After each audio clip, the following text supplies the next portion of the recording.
माझे नाव सुमन भारत खोत, जाधववाडी मोडली. मी एक अंगणवाडी सेविका आहे.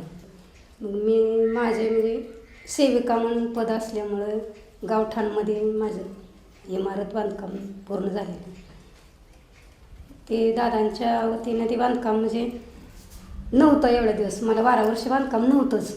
आत्ता नवीन आहे बांधकाम. परत दादांमुळं मला 2014मध्ये नवीन बांधकाम मिळाल्यामुळं माझी आता सुविधा चांगली आहे. एवढ्या दिवस मला बांधकाम नसल्यामुळं मी उघड्यावर मुलं घेऊन बसलेली होती. 12 वर्ष मी अंगणवाडी नव्हती मला बांधकाम. आता ह्या 2014मध्ये नवीन बांधकाम झालं. तरी दादांच्या ह्या सुविधामुळं माझ्या आता गैरसोय होत होती ती आता होत नाही. मुलांची बी सोय चांगली होती. त्यामुळे आता मी जे माझं मतदान करणार आहे ते मतदान करण्याची इच्छा. माननीय आमदार बबनदादा शिंदे, एकच ध्यास, लोकसेवा आणि विकास.